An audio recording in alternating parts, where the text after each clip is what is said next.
Well, good morning, everyone. Good morning.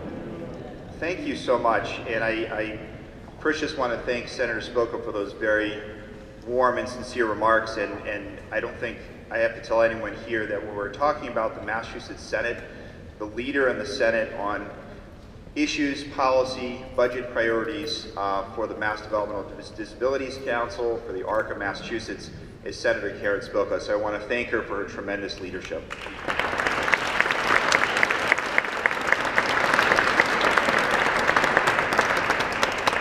I want to thank the Massachusetts Developmental Disabilities Council for this award. I am truly humbled and honored to be recognized as the Senator of the Year. The work you do to ensure that people with developmental disabilities and their families can participate in actions that promote self-determination, independence, productivity, and integration and inclusion in all facets of community life is valued by all of us here at the State House. I want to thank the ARC of Massachusetts for also being a critical partner to our efforts to improve the quality of life for people with intellectual and developmental disabilities. I want to especially recognize the ARC that serves most of my district, the Minuteman ARC, right up here in the third row. Yeah, no, it's that.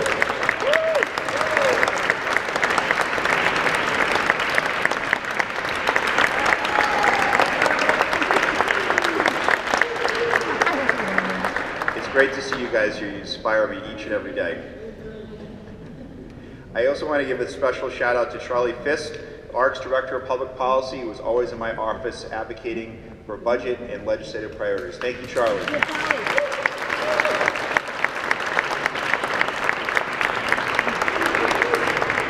The partnership we have with the ARC, with the Massachusetts Developmental Disabilities Council, with the Massachusetts Down Syndrome Congress, and with family advocates across the state is why I'm hopeful that we will continue to make great strides towards empowering people with developmental intellectual disabilities, and why we are moving beyond simple integration into self-sufficiency and meaningful participation in schools and in places of employment.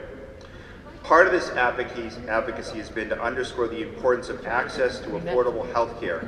I know that's a key theme of the Mass Developmental Disabilities Council and the ARC this year. And that's why I'm a strong supporter of improving access to mental health services. As the Senate Chair of the Joint Committee of Financial Services this session, I worked to report out Senate 1582, the so-called clawback bill that would prohibit health insurance companies from retroactively refusing to pay for mental health claims. We know how difficult it already is for residents across Massachusetts to get access to mental health services. We want to make sure that when you're getting those services, you're not having to pay back any of your hard work money. I'm really pleased to report that bill out favorably, and I'm hoping we can pass this session. More importantly, we all know that far too many families face too many barriers to affordable health care services. So I encourage you all to advocate for my Medicare for All bill, which will eventually lead to Massachusetts being a right in Massachusetts.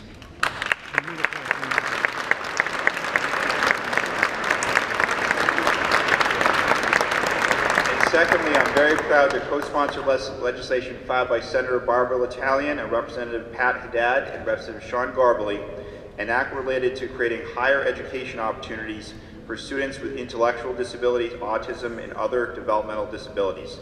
This bill would provide people with autism or IDD to access the Commonwealth state colleges and universities to gain the necessary skills to work and live as independently as all of us. Access to college improved chances of employment, wages, self-determination skills, and independent living for adults with severe disabilities. And it's critical in our society that we promote such policies so that people with autism or IDD improve our communities. I know this from personal experience because for the past 5 years, I have been blessed to have as my office assistant, Melissa Riley. Melissa?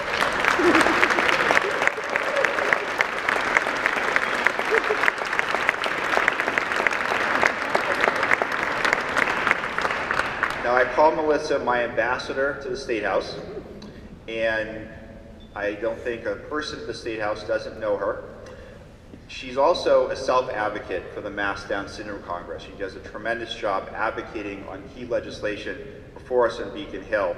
And last week, I got to see her, as well as Senator Barbara L'Italian's aide, John Anton, speak passionately at a hearing at the State House in support of an act to enhance employment outcomes and strengthening workforce development programs for persons with intellectual and developmental disabilities. And I can tell you there was not a word of opposition from the committee that heard the bill. I'm hoping to get that bill reported out very soon. Melissa, I am extremely proud of you. Thank you for your advocacy. Way to go.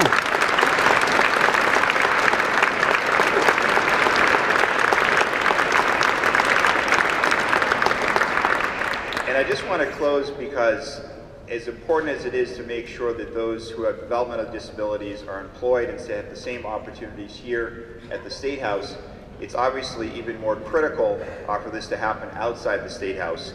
And I was very